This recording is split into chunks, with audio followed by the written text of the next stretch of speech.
Let's go, Racing family here. We are on track in the garages right now at Nashville Super Speedway for the Ally 400.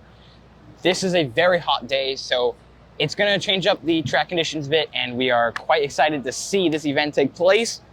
And our top five consist of Denny Hamlin, the pole sitter, Joey Logano in second, and third is last year's winner, Kyle Larson. Fourth is Kyle's teammate, Chase Elliott, and fifth is last week's winner, Daniel Suarez. So this is definitely going to heat up for such an exciting race, and I cannot wait. So here we go.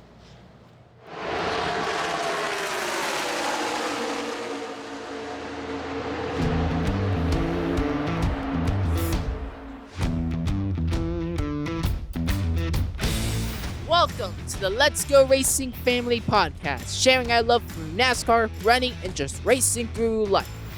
Hosted by Sebastian, Giovanni, Karen, Tony, and me, Johann. Each week we'll talk about our view of the world through the lens of racing.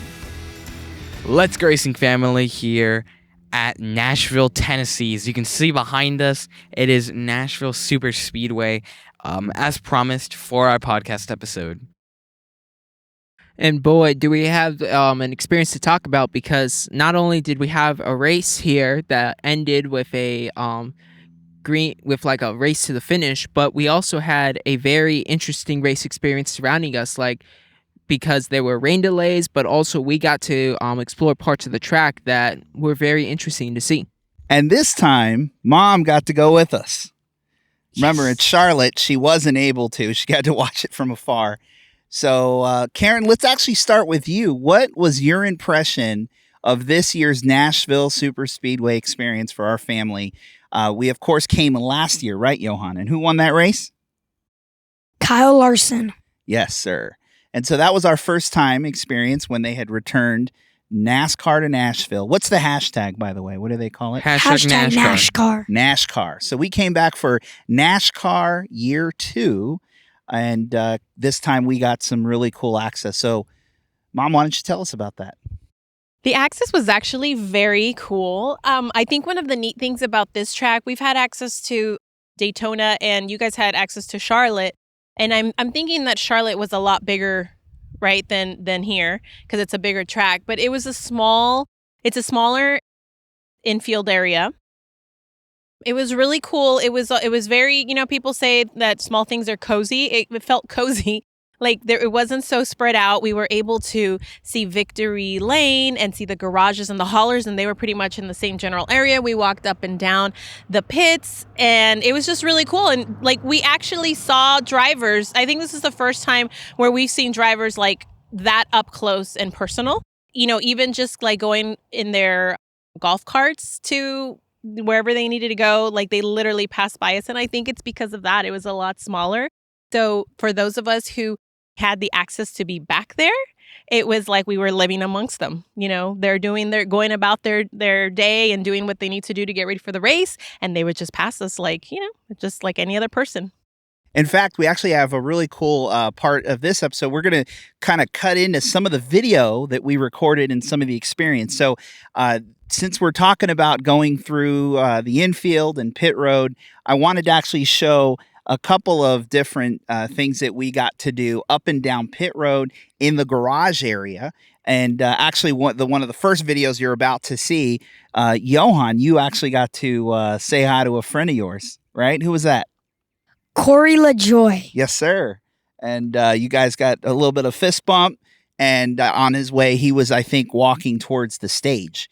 They were all getting ready to go out to be on the stage where they get presented, and some of them were walking. We saw AJ Allmendinger as he was walking out. He's the first one that I noticed, and then Corey LaJoy was right behind him. And like I said, they were just literally walking right by us, fist bumped Johann. It was really, really cool. I got to see Ross Chastain up close during the first. It was rain delay, but it was more lightning, because it never really stormed where we were. It was just the race was the first time. No, I'm talking about the first time. It was down because of lightning. The race was stopped red flag because of lightning. And so we were able to still kind of go to the back, and some of the drivers were there, and Ross Chastain was walking back to his hauler, and I said his name, then waved at him, and he graciously looked at us, said hi, and waved back at us. Yeah, and it was really cool. Like going onto pit road, we were, I think we mentioned earlier, when the driver introductions were happening, we were literally right behind that stage, and we could see all the drivers. They were sitting and standing together, just talking and waiting for their names to be called, and I really liked that. Yeah, we were like 10 feet away from the drivers. In fact, at one point, Giovanni kind of looked over, and Joey Logano was standing in the back waiting with his son, waiting to be introduced, and he kind of got up, and was it you who started waving? Or Yeah, I started waving. He started waving, and so I saw him doing that, and I started waving too to get Joey's attention, and he looked in our direction and waved at us. So that was really cool. Yeah, so we're going to cut away to that now, and we'll show some of that footage, and we'll be back to talk about the race. Let's Go Racing family here. We are on the grid of the 2022 Ally 400 at Nashville Super Speedway, and it is quite the hot day. But from qualifying from yesterday, our pole sitter is Denny Hamlin. Starting next to him in second place is going to be the yellow 22 Shell Pennzoil of Joey Logano. In third, we have Kyle Larson, starting in his 5 car, last year's winner. And fourth, we have the Napa number 9 Chevrolet of Chase Elliott. And in 5th place, for rounding up the top 5, we have the Tootsie's Orchid Lounge number 99 of Daniel Suarez, last week's winner. So this is cooking up to be quite a fun race and fun event to get to see. You can see the victory lane for Nashville. Last year, we saw Kyle Larson there. Who will end up here? Will it be Larson with the repeats, or could it be another driver this year? Go Austin Cendric. Go on it. Oh, that's Austin Cindric. Right there. Oh my gosh, it is. I just said That's hi the to him. Daytona 500 winner. Yo, that's so cool. The drivers being at the garage area. I think lots of drivers are heading there. We are currently here in the Nashville Super Speedway infield in the victory lane. Right when now we're about to approach the garage area. This is gonna be fun. Okay, look. It's AJ Allmendinger. Corey! Oh my God, it's Carla Joy. This is Johann from Let's Go Racing, and we're here at Nashville, and we actually ran into a few drivers like Austin Cendric and Corey LaJoy. And AJ Allmendinger. Yeah, we saw AJ Allmendinger. We saw Tyler Reddick walk by, and Christopher Bell and Daniel Suarez on golf carts drove by. yeah, taking. This is pretty cool. Very exciting. Yeah. My wife wasn't there. Now my wife's here. This is right Bob. on. These are my boys. But let's Nice go to racing. meet you. Nice to All meet you. right. Are you guys gonna be in the picture? Are we on the Yeah. photo? You gotta kind of gather around. Awesome, Bob. Thank you. Well, we can see him back here. Oh my God, look, those are other drivers.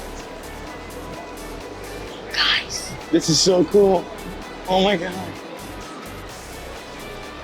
No. Look, that's Chastain over there.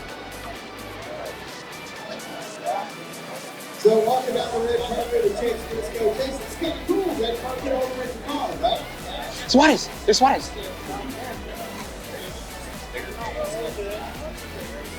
Where's Suarez? Right there, you see him? Look at that, you can see a few of the drivers. Daniel Suarez, Chase Elliott, Ross Chastain over here, Austin Dillon, Eric Jones, Austin Cindric, Ryan Blaney. Quite a few drivers over here. It's incredible. Like, you see Eric Amarillo over there, Michael McDowell sitting behind him. Johann, who's talking to Daniel right now? Chase Elliott. Chris Busch here about to show up in a second. Kurt Busch, you can see him in there. Wave at him.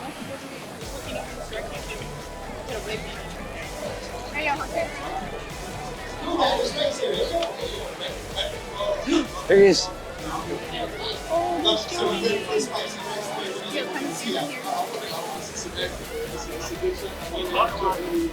Oh, I see Ty Dillon. Look, Ty Dillon's right over there. Can I go over Ty Dillon? All right, get the top of that. Let's see how soon you can get here on the red carpet. Mom, can I call Ty Dillon? Is it right? See Joey? Dad, can I call Ty Dillon? All right, guys, we're back, and why don't you guys tell us, our audience, a bit more? So there were things that we weren't able to capture while we were walking through the infield, and the pit area and on pit lane, because it was so hot. My phone kept turning off. It kept overheating. I didn't know that was really a thing. It was the first time it's really happened, and it happened a bunch of times, right, Gio? Yeah, it happened to you 9 times. Holy cow! Yeah, we kept trying to keep his phone cool with these cooling towels that we got when we entered the track this year. NASCAR, the Speedway was gracious enough to give us these cool, wet towels to put around our necks when we came in, and it was so refreshing. And so thankfully we had those, and we kept trying to put them on his phone so that it could cool down. So shout out to Nashville Super Speedway for that. That was actually pretty cool. Helped alleviate some of the heat for a lot of the fans. And my phone. But one of the experiences we weren't able to capture because my phone had overheated was right before the start of the race. Tell us about that. Yeah, so we were lucky enough to be able to get on the pit road. On the grid. Right before the national anthem. And this is pretty cool because we actually got to meet and talk to Justin Marks, the founder and owner of Team Trackhouse. So that was pretty cool. Johann had seen him and he's like, look, there's Justin Marks. And he kept inching closer and closer and closer until he finally got close enough that he waved at him and he said, hey, Justin. And so we went up to him and we talked to him for a little bit, and he was really nice and very kind to talk to us. And the cool thing was that we got to stay on the grid, which is where the cars are that you see at the start of the race, when they do the national anthem, and you see their cars and the drivers and their crew and family members kind of all standing in a row for the national anthem. Well, we got to do that. We got to stand in Daniel Suarez's line and do the national anthem and see the jets fly over us. So that to me, I think, was the coolest experience. I never thought coming into this race on Sunday that we would be able to stand on the grid with these drivers and their families and their teams to do the national anthem. So that was really amazing. It was quite an incredible experience. Yeah, and then the race began, and there's where we get into some more interesting stories, because to start out the race, we weren't in our seats. We actually were in the infield, and we got to see the cars go around at the start and for those first few laps. Yeah, and it was pretty cool. And what was the name of that area that we were in? Remember? We were in the Tootsies that they have in the track. Yes, they had Tootsies, which obviously is a big sponsor of Trackhouse Racing, sponsor of the 99 this weekend, as well as at the Daytona 500. Big honky tonk here in town in Nashville. And so it was a big deal for them to have one of their cars at the Nashville race. And so they had an area like Sebastian had just described, where they had a little bar area and they had some food and they had tents and fans, and then they had the broadcast actually there as well. So you could actually watch the race and hear the cars come around turn 1 going down the front stretch. So that was super cool. And we got to watch the first part of the race there. And that was the part where we were feeling really good because Daniel Suarez was winning. Or He was close to winning. I should say. He was close to the lead. He was in second. He got up to second. In second. And I honestly thought this was going to be a great opportunity for him to affirm what he had done, 2-3 weeks earlier when he had go on a roll. And go on a roll, yeah. We've seen it happen before. He definitely had a powerful car near the beginning, but Denny Hamlin was leading at that caution, and then that was caused due to lightning. And yeah, because there wasn't even rain in the area. No, it was further down in the track. It was almost like we were in a donut hole, like we were the hole, and everything else around had storms and lightning, but thankfully it didn't rain on the track. That first caution. It was just lightning, and so we were able to kind of just stay around that infield area during that time. And since we were there, we took advantage of that, milled around, went back into the garage area. That's where you had seen Ross Chastain, and we were able to wave at him again because he was doing some TV interviews, and a lot of the drivers were just kind of relaxing. I think at one point I saw Stenhouse Jr. Was sitting with his guys and just talking about the race and everything. We are here in Nashville Super Speedway. The race is currently under red flag due to thunderstorms or thunder And lightning in the area. So we're taking advantage of our passes, and we're heading to the garage area. Fortunately, it's not actually raining on the track. It's more like the surrounding area, but there is lightning, so it is a red flag. And so like Johann said, we're here at the garages and the haulers, and we're just gonna walk around and see who we can see.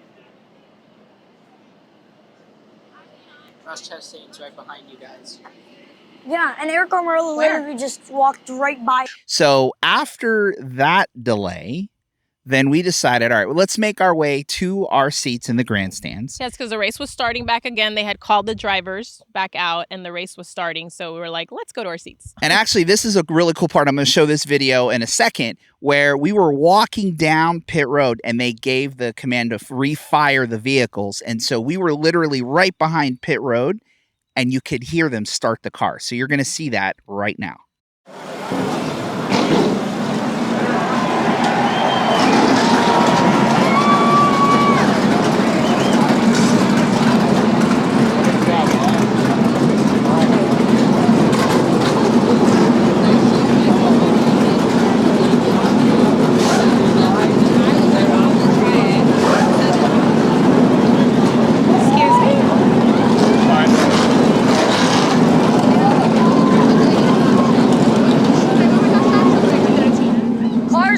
Fired, and we're ready to go back to green.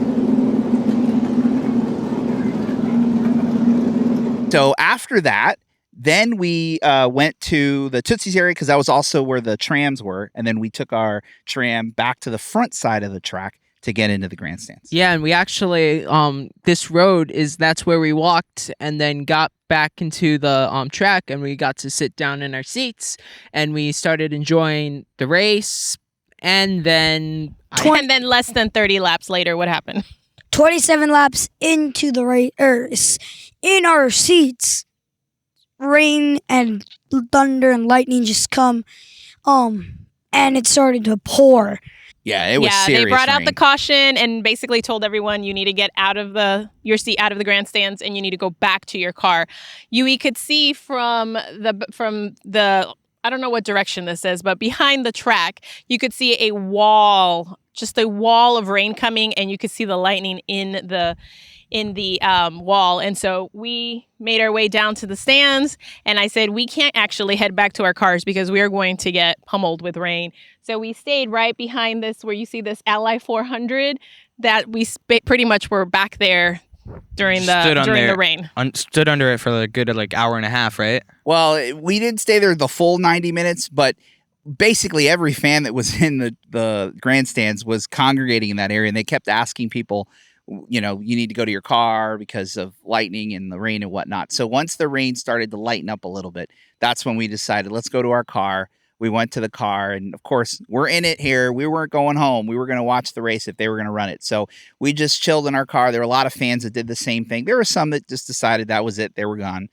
But we ended up coming back about 90 minutes later. And when did we get back to our seats? You guys remember? It was about like 9 o'clock.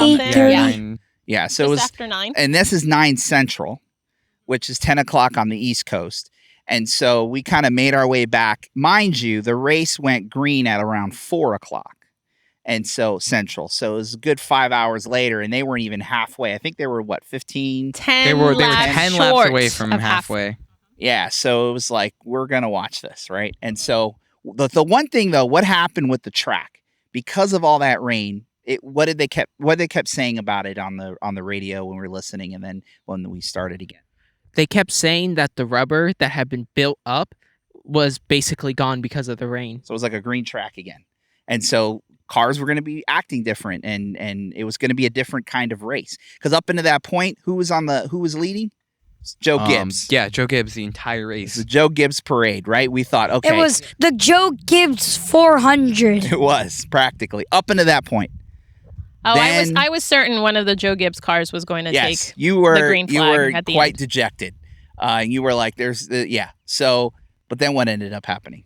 So, around like 8:30, 9 o'clock, we come back and we come back in the grandstands to watch the race. So the Joe Gibbs cars in the first part of the night portion, I would call it, are leading, and then Kyle Busch takes the lead and gets like, I don't know how big of like a gap, maybe like a his 10-second gap was gap. huge. Yes, he had, I don't know what, like 10, 15 car length separation between It was more than that, I think. him and the second place car. So Yeah.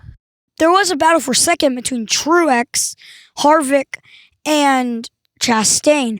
Harvick won the battle and then was sort of chasing down Busch, and then I was like, Harvick was not getting closer to Busch, and Truex and Chastain were getting closer to Harvick, and I think Harvick's car just ran out.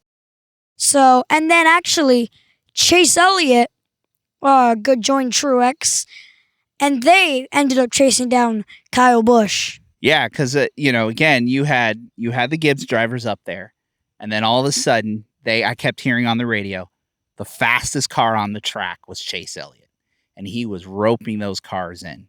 But it was still not over. There was still a lot of unknown. There was like pit strategy that was kind of playing out.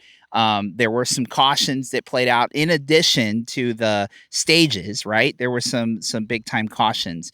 Were there any that you guys remember that kind of shook things up? Because I will say there were times where I'm like, Joey Logano, for example, I didn't see him up there. All of a sudden, everything kind of shook up, and lo and behold, there's Joey up in the top 5, top 10.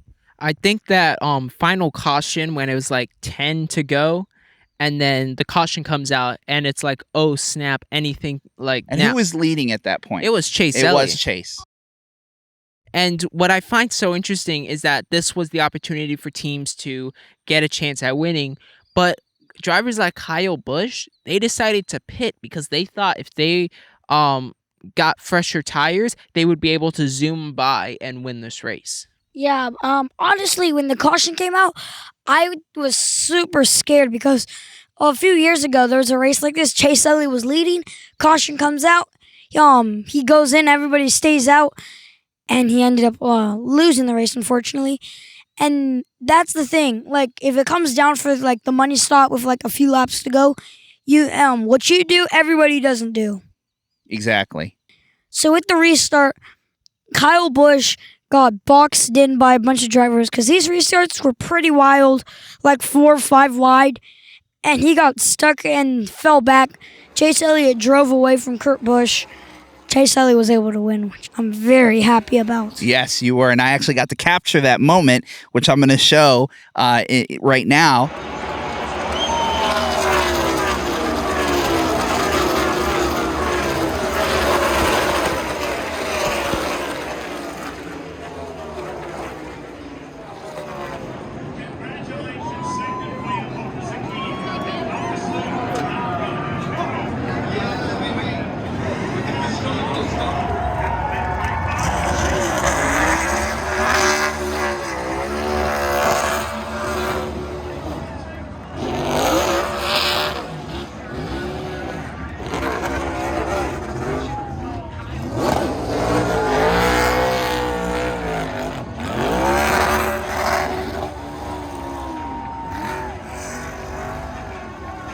And you were so excited, and it was awesome. And then I thought to myself, wow, we're pretty close to the start-finish line. What do we always see? And I'm like, man, that would be so awesome if that would happen to us. What do we always see when we're at home and we're like, man, I wish that could be us?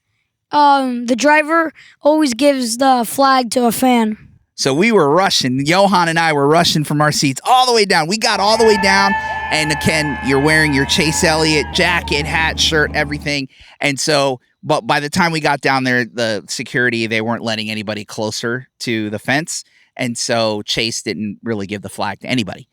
So we ended up taking it back. But it was still pretty cool to be that close. We even got a shot of you watching him do a burnout and go back and do his backwards victory lane celebration. And then he made his way to victory lane. Yeah, it was a pretty awesome race. And you know what? He gets to keep the checkered flag. Sometimes drivers, they need a checkered flag. And also, he worked hard on this win, especially spoiling the show for the Joe Gibbs I was going to 400. say, especially when not even thinking that he would be like a contender to win. He even said it in his interview. He early in the race, he was like, "We did not have a fast car compared to the Joe Gibbs cars."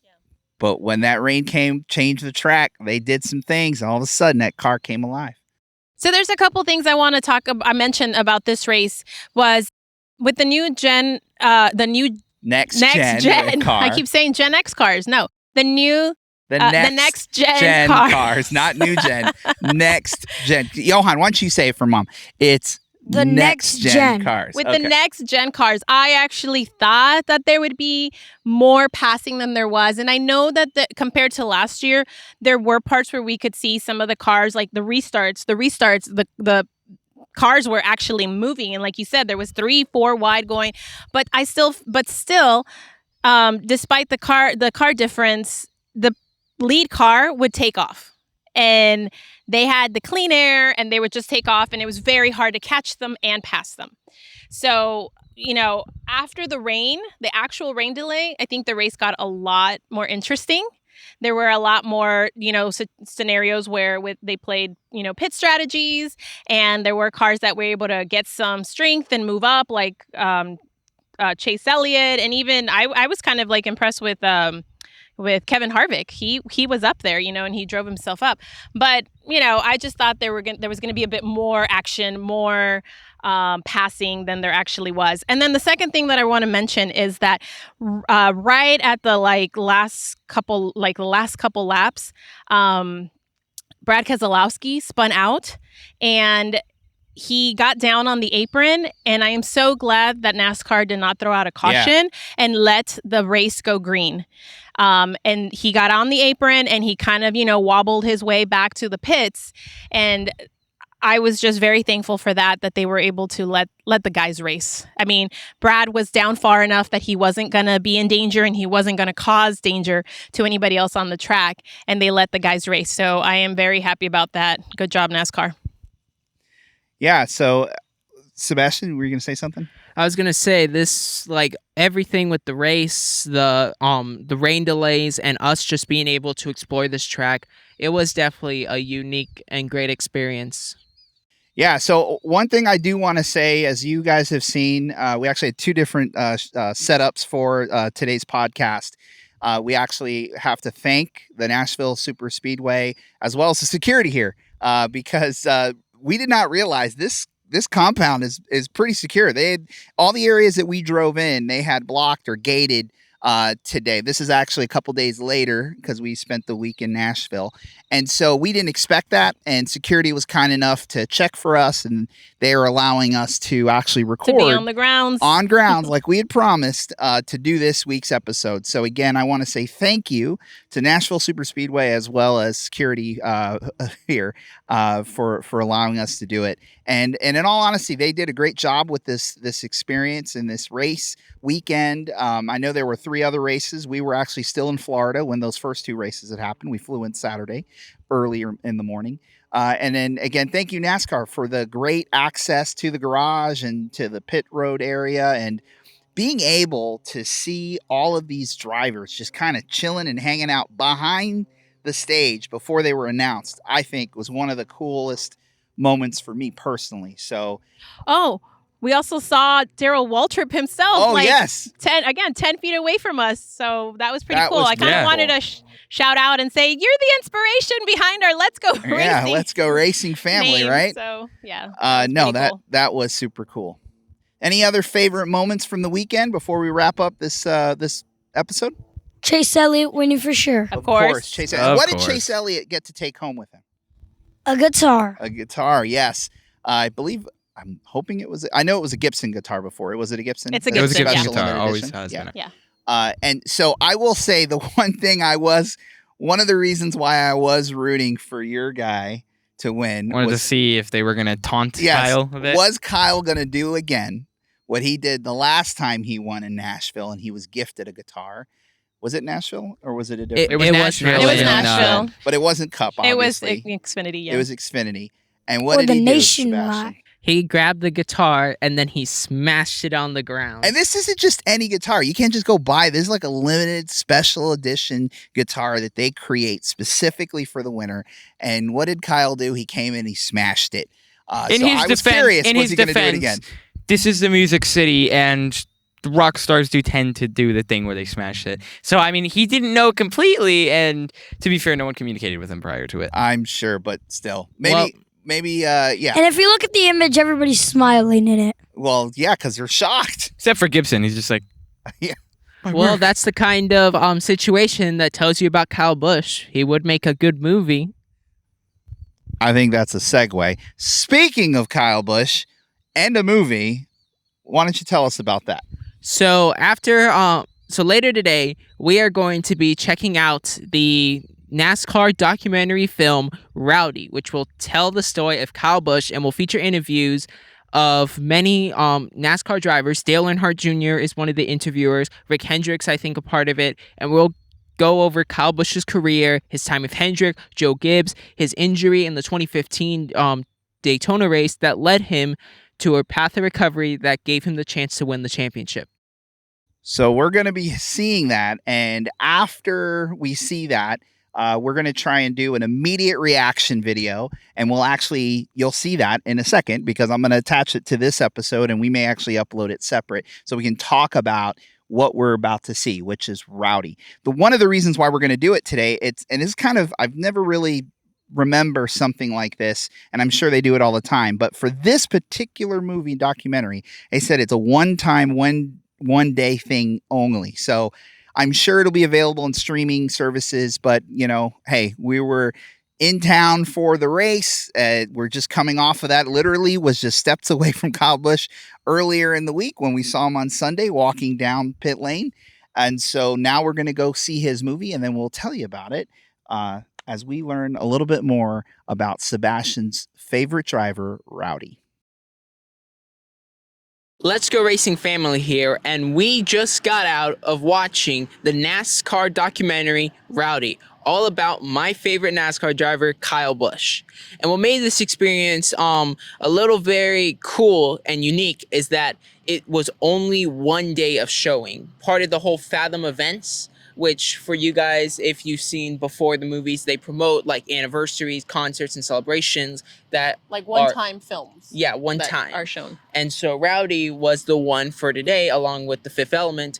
But Rowdy was the one we saw, and oh man, it was really great to see Kyle Busch, his career from the start, and it gave us a lot of insight into not only his time in the NASCAR Cup Series, but also how other teams and drivers were affected by it. Yeah, after getting to watch it, the whole thing through, I have to say I really liked Kyle Busch. I like Kyle Busch a lot more after this. I think he's a pretty cool dude, and getting to see his career definitely is a bit of a hothead, but seems like a cool dude besides that.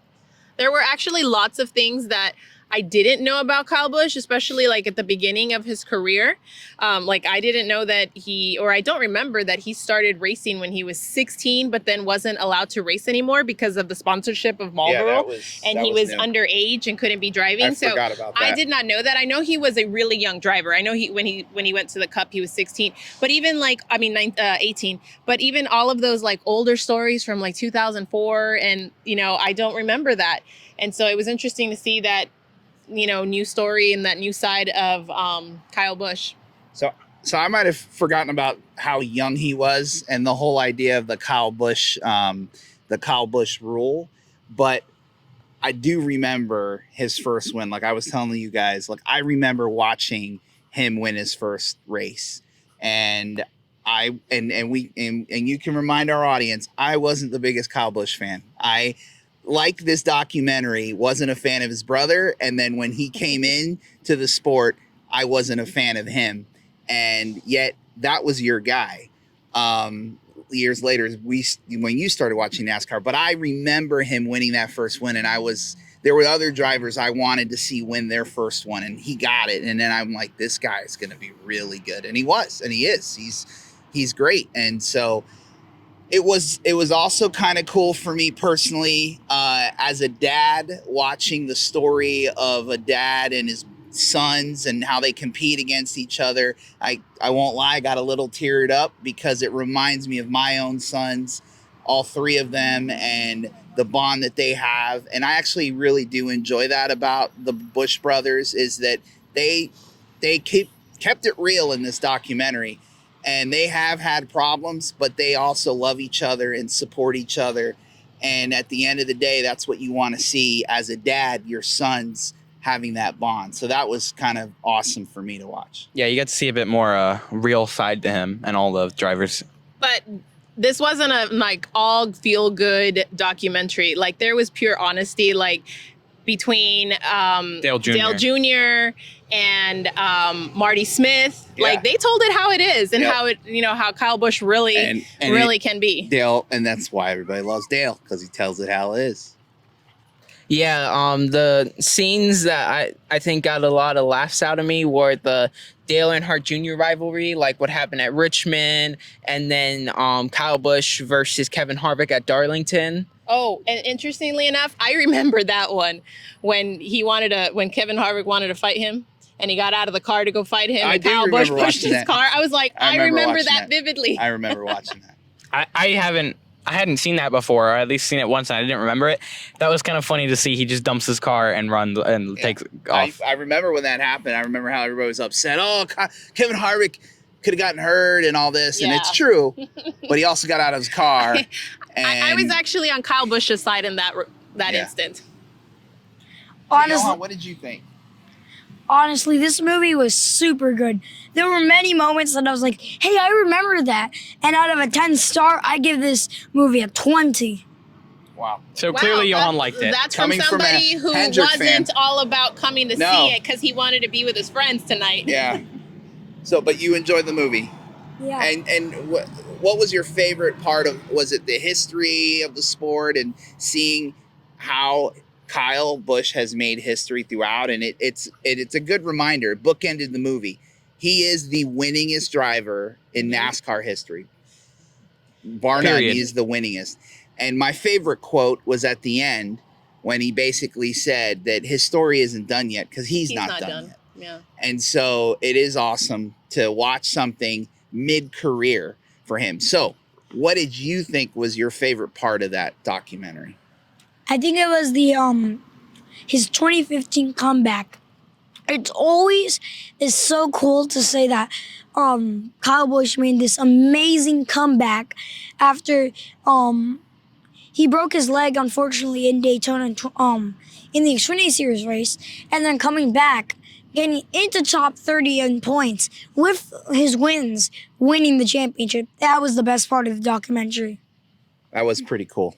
I kind of felt like when we watched The Last Dance a couple years ago, and you watch the behind-the-scenes story, the emotional part It did of feel the like that. Chicago Bulls championship run with Jordan, and watching it for Kyle Busch and NASCAR, knowing how much we love NASCAR, it was extra cool, and it was also cool to see races that we had been to when he had won. And for us, I think the biggest one in the movie was his 2019 championship, which you are wearing that championship hat that you bought that night from his trailer after you walked on the pit on the racetrack. We actually went down onto the racetrack afterwards to celebrate Kyle Busch, and then we went and got you this hat that you're wearing right now. So Yeah, I remember that. yeah. That was a great the thing that I experience. took from this documentary is that whether you like him or hate him, and there's times where, I think he's a fantastic driver. Sometimes I'm not very fond of his, behavior,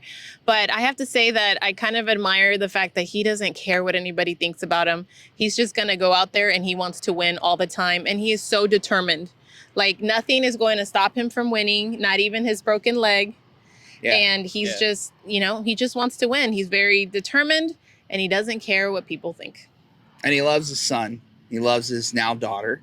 He just had a daughter, and his wife. And to hear her tell her side of it was also nice and touching, and understanding how important it is for them as a family as they go through things together. And the fact, like, he had just gone through racing for the first time, in 12 weeks, and then the next weekend or the next Monday, he's standing for hours while she's going through labor. And they kind of went through some stuff together that same year. It was nice. It was a beautiful part of the story. It was really cool. Honestly, this movie made me want to have Kellogg's for breakfast now. It's just an inside joke from the movie. What was the story behind that? It was basically in the 2007 All-Star race. Busch went on a pass for the other Busch, Kurt Busch.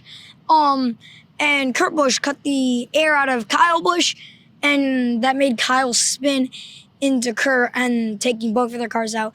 And then Kurt said in his interview, "That's not gonna I'm not having Kellogg's for a while." It's part of their sibling rivalry, right? And what happened afterwards? Kurt Busch got a call. Who called him? Remember when he said that in the interview? Somebody called him. Oh yeah, Rick Hendrick called him out for doing that. And he was like, yeah, sir. Because, Rick Hendrick's like the godfather of NASCAR. He's, they said it's like the Yankees in NASCAR. I never thought about that term, that Hendrick is like the Yankees. But, anyway, that was in the movie too. Well, they won at Nashville. Well, they did. They did. So I think overall we all enjoyed the documentary. It was really cool getting to see Rowdy or Kyle Busch in a new light and getting to see a bit more of who he is. It definitely changed my perspective on him. I think he's a pretty cool dude. So are you a Kyle Busch fan now? You gonna abandon Joey Logano? No, I'm still gonna be a Joey Logano fan, but I mean, Kyle's in my good graces. Even he got a little play in it. I will say, what was one thing that surprised you that wasn't in the movie? Just a few of his fights, but a few more. Okay, the Logano. Yeah, I was going to say the same thing. Like, what was that? What race was that? He was in more I think it was Vegas. Okay. I was expecting to see the 2013 Auto Club finish. Where he got, what was that? What happened? That was Hamlin and Logano getting into each other, and then... And Busch won. Yeah. Yeah. What about you? I feel like I was surprised they didn't bring up the whole the second part to that Kevin Harvick Kyle Busch situation, which was that Richard Childress, the owner of that 29 team, got up to Kyle Busch and like put him into a headlock. Yeah. Oh, that's true. I forgot about that. Yeah, that was a big part of it. For me, it was surprising that they did not include the famous finish at Richmond where we were at. What year was that? That was 2016. 2016 season. And what happened there? He got bumped out the way by his teammate, Carl Edwards. So Kyle Busch is ready to win at Richmond. We're there. Sebastian's watching it. And Carl Edwards, his own teammate, bumps him.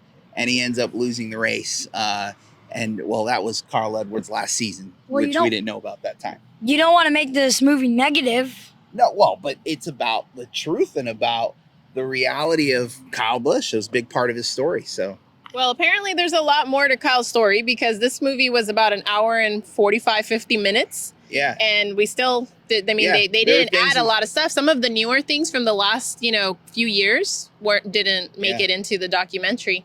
So, I guess you can make a mini series of Kyle Busch. All right, so real quick, you gave it a 20 out of 10, but out of 5 stars, what do you guys rate it? I would give it a 5 out of 5. Yeah, coming from the Kyle Busch fan wearing the championship jacket and hat. Joe Logano 5 fan. out of 5, you said? Yeah, out of 5 stars. Yeah, I'd have to give it a 5 too. It was really good. Really? Yeah. All right, Karen. 4.5. Okay. I would give it, I'll give it a 4. I'm a big movie person. I will tell you it was a great documentary. And so I would definitely recommend that people get to see it. But again, we talked about this earlier. I don't even know how they're distributing it. I will say they market it. It worked with us because they said it was one time, one day only.